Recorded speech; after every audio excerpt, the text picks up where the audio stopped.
आज हम भारतीय स्वतंत्रता संग्राम के अग्रदूत या हम ये कहें कि 19वीं सदी में भारतीय स्वतंत्रता संग्राम के अग्रदूत या भारतीय स्वतंत्रता संग्राम के पुरोधा मोहनदास करमचंद गांधी जी के विषय में हम बात करेंगे। जैसा कि हमने देखा है कि हमारा स्वतंत्रता संग्राम का प्रथम संग्राम 1857 में प्रारंभ हो गया था, लेकिन उस चिंगारी को ज्वाला का रूप देने में महात्मा गांधी जी का योगदान बहुत अधिक रहा। महात्मा गांधी जी का जन्म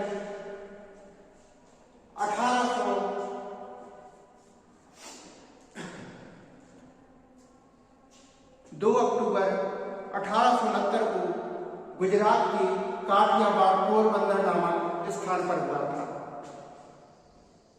महात्मा गांधी जी शुरू से ही विलक्षण प्रतिभा के धनी थे। उनमें बहुमुखी प्रतिभा विद्यमान थी। जब गांधी जी साउथ अफ्रीका गए थे तो साउथ अफ्रीका में उनके साथ एक घटना घटित हुई। उस घटना ने उनके जीवन में एक बहुत बड़ा बदलाव लाया, इतना बड़ा बदलाव कि वह बदलाव ही भारतीय स्वतंत्रता संग्राम में मील का पत्थर साबित हुआ। वह साउथ अफ्रीका गए तो साउथ अफ्रीका में वह ट्रेन में यात्रा कर रहे थे, तो जिस बोगी में, जिस डिब्बे में वह यात्रा कर रहे थे, वह डिब्बा अंग्रेजों के लिए आरक्षित था। चूंकि ये भारतवासी के भारत को बिलोंग करते थे, तो अंग्रेज उस समय अश्वेत लोगों को हेय दृष्टि से देखा करते थे।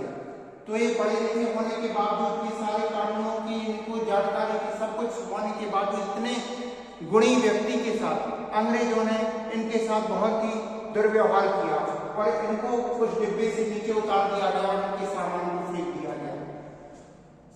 तो इस घटना से इनके मन में इतनी नफरत अंग्रेजों के प्रति भर गई, इनका मन इतना व्यथित हो गया, इतना परेशान हो गया कि इन्होंने सोच किया कि हम अंग्रेजों को इस देश से निकाल कर रहेंगे, क्योंकि उस समय हमारा देश भी परतंत्र था और अंग्रेजों का गुलाम था। तो उन्होंने कहा कि जो श्वेत और अश्वेतों के बीच में ये जो खाई है, उस खाई को हम कम करके ही रहेंगे और अश्वेतों को अधिकार दिलाएंगे।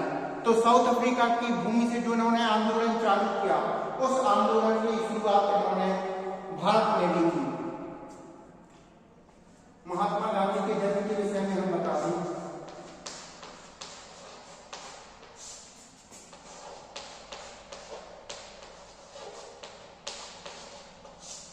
महात्मा गांधी का जन्म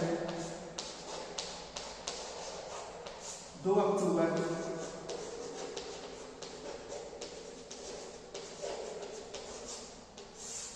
1869 गुजरात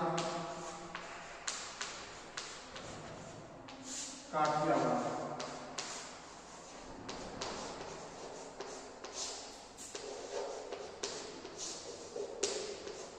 पोरबंदर।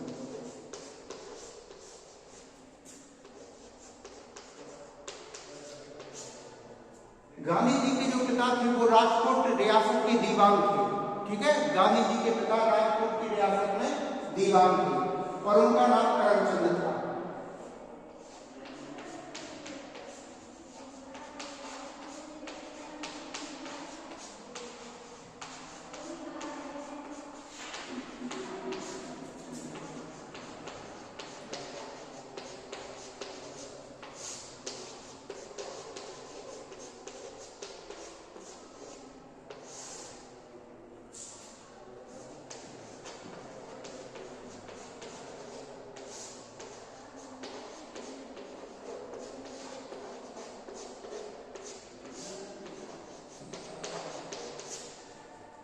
राजकोट रियासत थी। उस समय क्या था कि देश अनेक रियासतों में बटा हुआ था।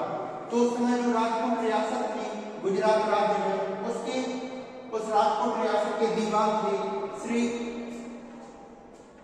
करमचंद गांधी। गांधी जी के पिता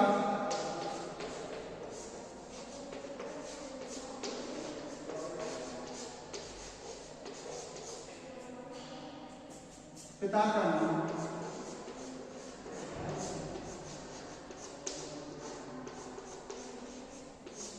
करमचंद था। करमचंद था।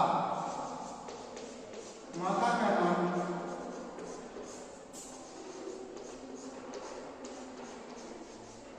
पुतलीबाई था।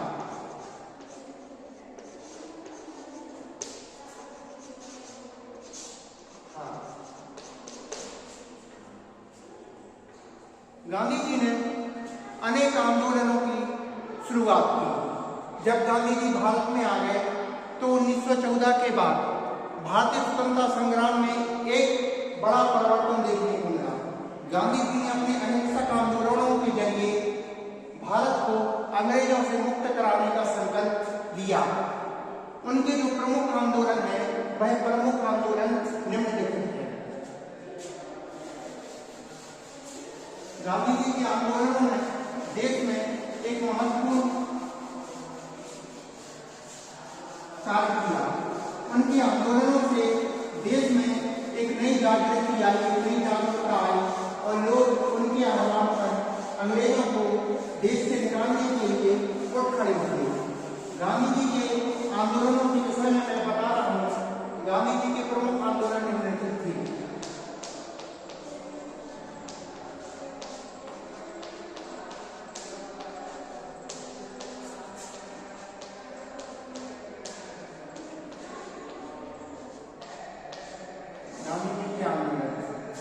गांधी जी के आंदोलन में जो पहला आंदोलन आता है वो आता है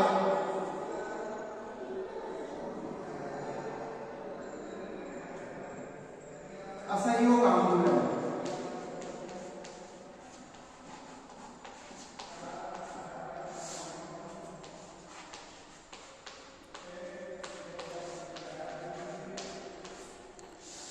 असहयोग आंदोलन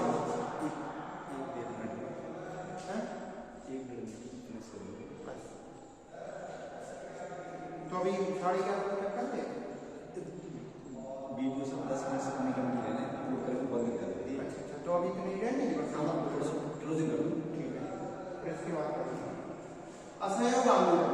गांधी जी के द्वारा 1920 में असहयोग आंदोलन चलाया गया। इस असहयोग आंदोलन के विषय में यह कहा जाता है कि यह असहयोग यानी कि नो कोऑपरेटिव यानी कि असहयोग यानी कि अंग्रेजी सरकार को असहयोग करना। तो 1920 में गांधी जी के द्वारा असहयोग आंदोलन चलाया गया। इस आंदोलन के जरिए अंग्रेजी कपड़ों की, अंग्रेजी शिक्षण संस्थानों की बहिष्कार किया गया या उनको भारतीय नागरिकों के द्वारा त्याग दिया गया। उस समय गांधी जी के आह्वान पर ही गुरु रविन्द्रनाथ टैगोर जी ने अपनी सभी उपाधि त्याग दी थी। गांधी जी के आह्वान पर ही अधिवक्ताओं ने कचहरी जाना बंद कर दिया था। प्रोफेसरों ने, लेक्चरर्स ने शिक्षण संस्थानों में जाना बंद कर दिया था और विदेशी कपड़ों की गोली जलाई गई थी। उसी तरह गांधी जी का एक दूसरा आंदोलन आता है, वह आता है सविनय अवज्ञा आंदोलन।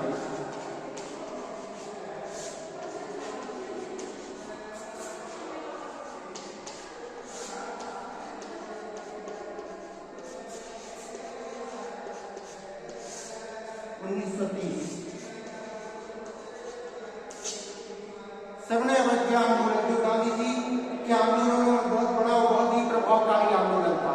असहयोग आंदोलन से जिस तरह से अंग्रेजी सरकार दे चुकी थी, सविनय अवज्ञा आंदोलन ने उसमें अंग्रेजों के ताबूत में आखिरी कील का काम किया था। सविनय अवज्ञा आंदोलन, सविनय अवज्ञा जैसा कि शब्द से ही स्पष्ट है, सविनय यानी कि विनय के साथ, अवज्ञा यानी कि कानूनों को तोड़ना, विनय के साथ कानूनों को तोड़ना इस आंदोलन की मुख्य थीम थी। यानी कि उस समय नमक पर अंग्रेजी सरकार ने नमक बनाना प्रतिबंधित कर दिया था। तो गांधी जी के नेतृत्व में दांडी से साबरमती से दांडी तक पैदल यात्रा की गई थी और अंग्रेजी सरकार के नमक कानून को तोड़कर गांधी जी ने दांडी तट पर जाकर नमक बनाया था और अंग्रेजी सरकार के कानूनों की अवहेलना की थी। इसी तरह इनका तीसरा और आखिरी जो महत्वपूर्ण आंदोलन था वो था भारत छोड़ो आंदोलन।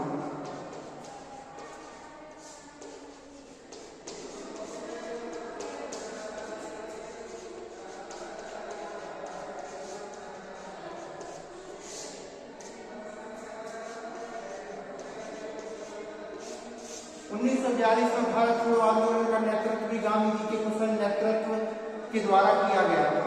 1942 में इन्होंने अंग्रेजों से कहा था कि भारत छोड़ो। उसी तरह इन्होंने करो या मरो का नारा भी दिया था। तो ये सभी आंदोलनों से यह प्रभाव पड़ा कि 1947 में भारत को आजादी प्राप्त हुई। गांधी जी ने साबरमती आश्रम की भी स्थापना की थी, जिसमें दीन दरिद्रों का मुफ्त में इलाज किया जाता था, उनको सेवा प्रदान की जाती थी। वर्धा शिक्षा योजना में भी गांधी जी ने अपने विचार रखे थे और हस्त कौशल पर आधारित शिक्षा को प्रोत्साहन दिया था। इसी के साथ आज का वीडियो यही समाप्त होता है। प्रणाम, धन्यवाद।